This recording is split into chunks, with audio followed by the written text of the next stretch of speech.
বাল হুম আদাল উলাইকা হুমুল গাফিলুন। আল্লাহু আকবার বলবেন না? প্রিয় ভাই বন্ধুগণ, কোরআনে কারিমের এই আয়াতে আল্লাহ পাক বলছেন, আমি মানব আর জিন জাতির অধিক অংশকে বানিয়েছি জাহান্নামে দেওয়ার জন্য। নাউজুবিল্লাহ। আল্লাহকে আসলে মানুষ বানিয়েছে জাহান্নামে দেওয়ার জন্য? এই জায়গায় কোরআনের এই আয়াত নাজিল করে মানব জাতির উপরে আল্লাহ একটা রাগ ছেড়েছেন। মানব আর জিন জাতির অধিক অংশকে সৃষ্টি করেছি তাদেরকে জাহান্নামে দেওয়ার জন্য। কারণ হলো তিনটা। এই তিনটি কারণ যাদের মাঝে থাকবে তারা নিশ্চিত জাহান্নামে যাবে। এক নম্বর বক্তব্য, আল্লাহ পাক বলছেন লাহুম কুলুবুন, তাদেরকে দেওয়া হয়েছে বিবেক, চিন্তা করার মানদণ্ড, ভালো আর মন্দ যাচাই করার একটা মেশিন দেওয়া হয়েছে, তার নাম কলব। বিচার করার জন্য একটা মানদণ্ড দেওয়া হয়েছে, এটা দিয়ে দুনিয়া সব বোঝে। লা ইয়াফকাহুনা বিহা, যেটা দিয়ে তার কল্যাণ হবে ওইটাই সে বোঝে না। আমরা অনেক জায়গায় ওয়াজ করতে যাই, বহু লোকের কাছে বহু কথা শুনতে পাই। অনেক লোক আছে দেখবেন অনেক জায়গা জমি কিনেছে, নিজে সাক্ষ্য দিতে পারে না। শিক্ষিত লোকদের কাছে দলিল দেখাতে যায়, দলিল দেখাতে গিয়ে শিক্ষিত মানুষ নাম্বার পত্র দেখে বের করার আগে বের করে দেয়, এটা অমুক জামার দলিল। বলে আপনি কেমন করেছিলেন? বলে আমার চিহ্ন আছে। কি করে? কয় কালি দিয়ে রাখছি। এই কালি প্রমাণ করে এটা অমুক জমির, এটা অমুক জমির, এটা অমুক জমির। কথা বোঝেন নাই? ধরতে পারে না, কিন্তু কালি কালি দিয়ে দিয়ে প্রমাণ করেছে এটা অমুক জমির, এটা এত শতাংশ, দাগ নম্বর এত সমস্ত, যাতে করে এটা আত্মসাৎ না হয়ে যায়। নিজের স্বার্থের কথা সব বোঝে, দুনিয়ার এই বিষয়টাই এত নিখুঁত ভাবে মুখস্থ করে। কিন্তু যে আমলের মাধ্যমে আল্লাহকে খুশি করা যায়, তার নামাজ শুদ্ধ হবে কিনা, কোরআন তেলাওয়াত ভালো হয় কিনা, এ ব্যাপারে টোটাল বেমালুন ভুলে গিয়ে কয় ওটা হুজুরে জানে, ওটা আমরা কি জানি নাকি? এক অক্ষর পড়লে কমপক্ষে 10 নাকি।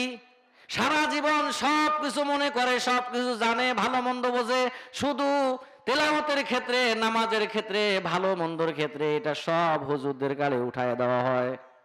দুনিয়ার সব কিছু বোঝে, আখিরাতের টোটাল জ্ঞানটা হারিয়ে যায়। আল্লাহ পাক বলছেন তাদের বিবেক দেওয়া হয়েছে বিচার করার জন্য। লা ইয়াফকাহুনা বিহা, কাজে লাগায়নি তার অন্তর। এ সমাজে মানুষ নাই এমন? আছি না নাই? বিবেক আছে, কাজে লাগায় না। যারা এরকম বিবেক থাকার পরেও পশুত্বের পরিচয় দেয় যে আমরা বুঝি না, আল্লাহ পাক বলেন এই লোকটা ডাইরেক্ট জাহান্নামে যাবে। একে তৈরি করা হয়েছে জাহান্নামের জন্য, এই জন্য ভাবনা দেখায় দুনিয়ায়। 2 নম্বর আল্লাহ পাক বলছেন ওয়ালাহুম আয়ুনুন, তাদেরকে দেওয়া হয়েছে চক্ষু, লা ইউবসিরুনা বিহা, দুনিয়ার সব কিছু দেখে হই হই রই রই কাণ্ড বলে। কত মানুষ কত আনন্দের গান গায়, রঙের বেলুন ফাটিয়া গেইলে দুনিয়াদারি হয় ব্যাপার, মনের মানুষ ফুর্তি কর, ও হাতের তালি দিয়ে নাচে, আছে না নাই? এই চোখ দিয়ে সারাদিন স্টার জলসা দেখে, কত নর্তকীর নাটক দেখে, কত কি দেখে আনন্দ উপভোগ করে। কিন্তু কোরআন তেলাওয়াত করে যে কলিজা ঠান্ডা হয়ে যায়, কোরআন চোখ দিয়ে দেখতে পারে নাই। কপালে ঠোক দিয়ে বলে হায় রে কপাল মন্দ, চোখ থাকিতেই কয় না? আপনাদের কি কয় না মনে হয় নাকি? কয় হায় রে কপাল মন্দ, চোখ থাকিতেই। ও নিজে অন্ধের পরিচয় দেয়, চোখ আছে দুনিয়ার সব কিছু দেখে আনন্দ উপভোগ করে, কিন্তু বিবেক খুলবে, চেতনার কিতাব কোরআনুল কারীম এটা সে দেখে না, দেখার চেষ্টাও করে না, নিজেকে প্রমাণ করে আমি অন্ধ। আল্লাহ রাব্বুল আলামিন বলছেন ওমান আরাদা আন যিকরি ফাইন্না লাহু মাঈশাতান দানকা ওয়া নাহশুরুহু ইয়াওমাল কিয়ামাতি আমা ক্বালা রাব্বি লিমা হাশারতানি আমা ওয়া ক্বাদ কুনতু বাসীরা। আল্লাহ পাক বলেন যারা দয়াময় রবের জিকির থেকে দূরে সরে, জিকির মানে কোরআন, এই কোরআন থেকে যারা দূরে থেকে অন্ধের ভান করে দেখিয়ে দুনিয়া চলেছে, দুনিয়ার জীবনকে আমি কয়েকটা জিনিসে তাদেরকে দান করব। 1 নম্বর হলো তাদের জীবনকে আমি দনক করব। দনক মানে হতাশার জীবন। দুনিয়ায় অনেক কিছু পাবে, তারপরে শর্টপটে নাকি যেন পাইলাম না, এটা হইলো না, সেটা হইলো না, আছে না নাই? এই জমি এখনই কিনবে, ওর বিপাশা আর একটা কেনার বাড়বে, এক বিল্ডিং দেবে আর একটা কেনার বিল্ডিং এর চাহিদা বেড়ে যাবে। আমি কয়েকদিন আগে কিছু মানুষের কাছে জাকাতের পয়সা ওঠার জন্য গেছিলাম। এক ধনীর কাছে গিয়ে বলছি আমরা জাকাত কালেকশনে আসছি। ও বেচারা আমাদেরকে আরামে বসতে দিল, দিয়ে বলছে জাকাত তো দিতে হবে, জাকাতের মাল যদি রিজার্ভ থাকে, যদি কোনো ঋণ না থাকে, স্টক টাকা দিতে হয়, এটা তো আমিও জানি। কিন্তু দুঃখজনক সত্য, আমি কিছু টাকা ঋণে পড়ে গেছি, শহরে বাসা করছি। বুঝেন নাই? বাড়িতে যে বাড়ি, গ্রামের যে বাড়ি ঘরে যে থাকার লোক নাই, ও শহরে বাসা করছে ইচ্ছা করে ঋণ করে, যাতে করে জনগণ ঠকে যায়, জাকাত দিতে না হয়। এমন মায়াবী কান্না দিয়ে দেয়, ও এমন দুঃখের কথা বলে, মনে হয় যারা তুলতে গেছে ওনা মনে করে আমার জমি বিক্রি করে ঋণ পরিশোধ করে দেই। আছে না এরকম সিটার কিছু? আছে না নাই? অনেক টাকা হবে, তারপরেও বাহানা করে নিজেকে প্রমাণ করে আমার সে ভিক্ষুক নাই। শহরে বাসা করছো কেন? এক বিল্ডিং আছে, আর একটা আছে ব্যবসার জন্য, আরো যেন জনগণকে বড় করে, যাতে জনগণ তোমার কাছে কিছু না পায়। এইরকম সিটারি করে করে নিজেকে ধোঁকা দিচ্ছে অনেক মানুষ। আছে না নাই? এই জন্য আল্লাহ পাক বলেন তাদের জীবনকে আমি দঙ্ক করব, যত হবে আরো পিপাসা বাড়াবে।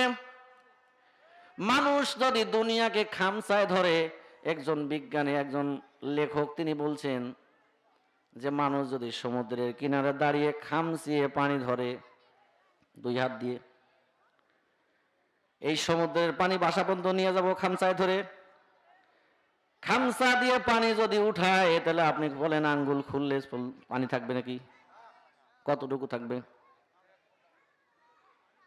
খামচায় দিয়ে পানি ধরলে যেমন শক্ত করে ধরার পরে আঙ্গুলের ফাঁক দিয়ে তার পানি চলে যাবে, খেয়ানত করবে, হাতের মুঠে যেমন খামচায় দেওয়া পানি থাকবে না, শুধুমাত্র দুনিয়া আর দুনিয়া নিয়ে যারা ব্যস্ত থাকবে, মানুষের চোখে দেখা যাবে লোকটা খামচায় ধরেছে, ও খুলে দেখবে কিছু নেই। বোঝে নাই?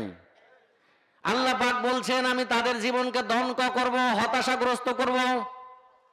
হতাশা রোগে রোগে তারা মরে যাবে, সুখ নামক জিনিস তারা পাবে না, কারণ জেকের তাদের কাছে নেই। দুনিয়ার জীবনে হতাশাগ্রস্ত করে ছটপটানি দিয়ে তারা মরে যাবে। আখিরাতের ময়দানে আল্লাহ পাক তাদেরকে চক্ষু অন্ধ করে দাঁড় করবেন। ওই লোকগুলো বলবে কলা ও আমাদের রব লিমা হাসারতানি আমা, আজকে আমরা অন্ধ কেন? অকদ কুন্তু বাসিরা, আমাদের না চোখ ছিল?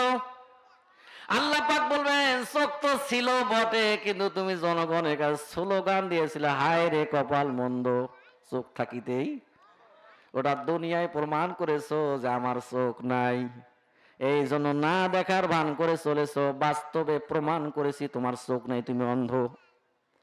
কিয়ামতের ময়দানে আল্লাহর দরবারে যারা চোখ ছাড়া যারা জান্নাতীরা জাহান্নামী, ও অন্ধ তো এক পাও আগাতে পারবে না, কেমনে আগাবে? অপমানিত জীবন যাপন করবে, নিশ্চয় লোকটা জাহান্নামে যাবে।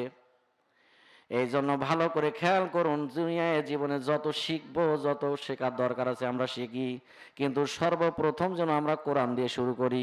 আল্লাহ যেন তৌফিক দান করেন। প্রিয় বন্ধুগণ, আল্লাহ পাক বলছেন কিছু শ্রেণীর মানুষকে জাহান্নামে দেওয়ার জন্যই বানা হয়েছে। 2 নম্বর কারণেও তাদের চোখ দেওয়া হয়েছে, তারা না দেখার ভান করেছে। ওয়ালাহুম আযানুন লা ইয়াসমাউনা বিহা, তাদেরকে দেওয়া হয়েছে 2টা কান, ওরা না শোনার ভান করে চলেছে।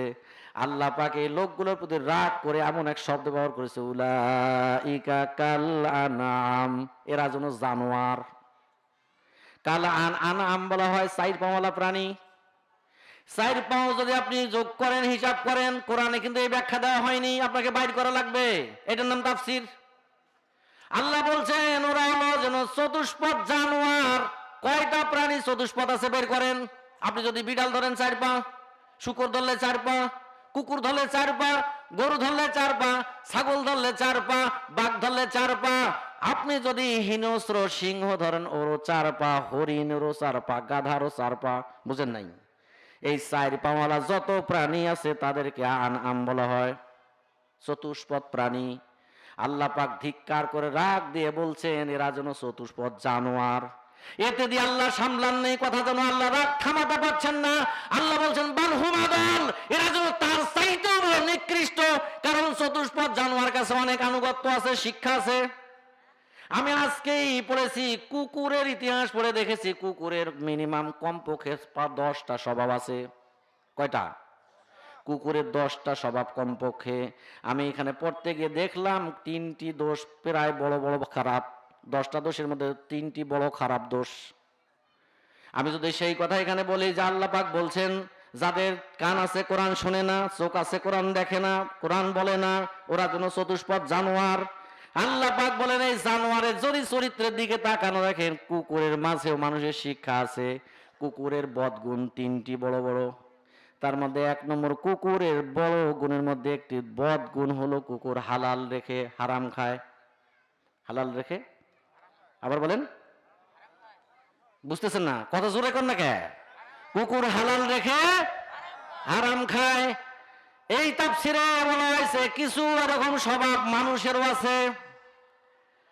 কুকুরের মালিক যদি বলে, কুকুর তুমি তো জাতে কুকুর, তুমি আমার বাসায় থাকো, তোরে আমি ডাইল দেব, গোস্ত দেব, ফিরিনি দেব, পোলাও দেব, সেমাই দেব, পায়েস দেব, সব দেব, তোরে আমি অনুরোধ করে তুই আমার বাড়িতে থাকি, খবরদার তুই না পাক অপবিত্র ময়লা জিনিস খাইস না। কুকুর বলবে, মালিক তোর ফিরিনিও খাবো, সব খাবো, কিন্তু তোর বক্তব্য আমি মানতে রাজি না, আমি গু খাবো। কারণটা না খেলে আমার হবে না, তো আমি তো কুকুর থাকি না। কথা বুঝে নাই? কুকুরকে খেলে পোলাও খেয়ে থাকবে। কুকুর বলবে, তোমার প্রস্তাব মানতে পারলাম না, আমি ওটাও খাবো, আমি গু খাবো, কিন্তু আমার জাতীয় স্বভাব, নাহলে আমার কুকুর মানায় না। এই শ্রেণীর মানুষ দুনিয়ায় আছে যারা